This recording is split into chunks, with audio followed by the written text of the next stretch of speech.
Hi mga langga, good morning.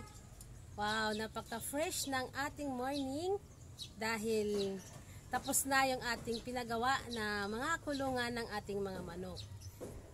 Ayan, grabe, ang nangyari sa ating mga manok ay lumipad na. Lumabas na sa kanilang kulungan dahil nasira yung kanilang kulungan. Nabulok na yung mga plywood na ginawa nating kulungan nung nakaraan ng mga kahoy. Hindi talaga matibay sa laging umuulan. Ayan, yung manok natin lumipad na. So ngayon, nagpagawa tayo ng mas matibay na kulungan ng ating mga manok para hindi po sila mawawala. Baka mamaya mawala sila dahil malapit na silang ibinta. Malalaki na.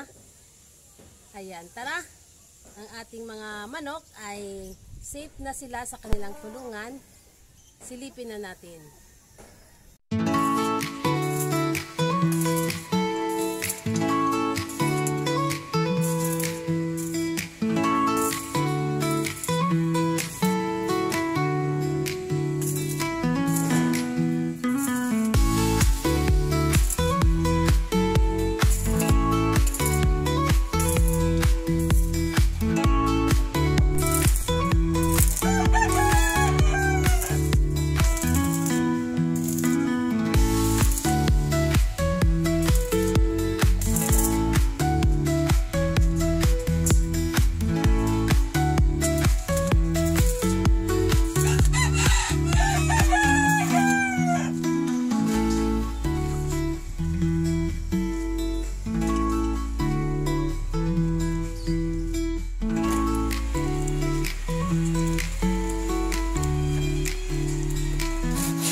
Thousand years later. Okay, ayan. Nagbabalik tayo ulit dito sa ating pinagawang kulungan ng ating mga manok. Tapos na mga langga, ito na yung final na nagawa namin. Ayan, no, matibay na yan. Hindi katulad nung nakaraan na kulungan ng ating mga manok. Napakakawawa dahil kahoy yon at saka plywood. Ang ginawa kasi, binutas nila yung kanilang kulungan, lumipad doon. Doon sa kabila, doon sa mga bubong.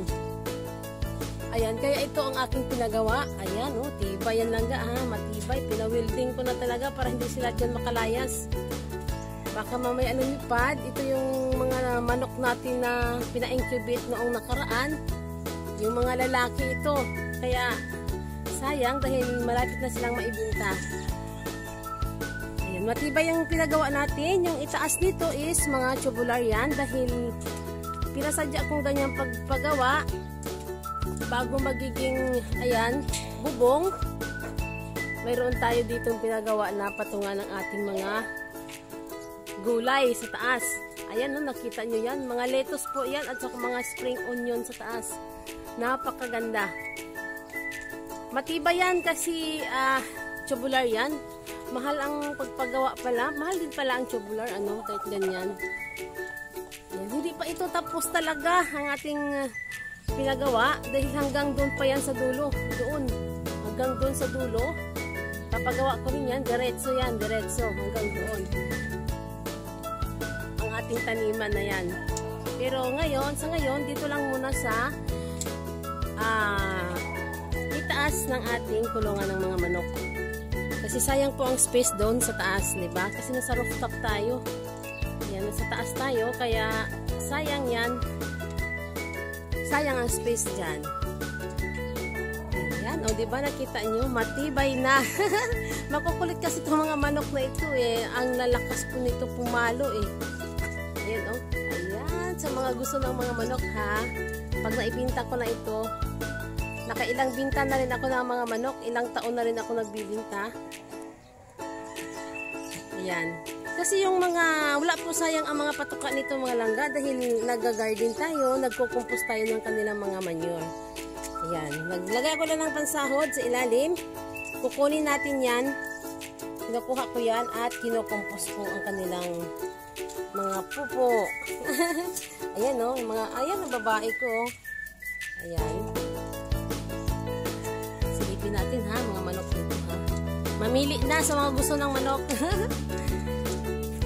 Ayan, ito lang ang aking natira dito kasi yung iba tinula na. Meron pa kasi akong pina-incubate na mga itlog ng mga inahin.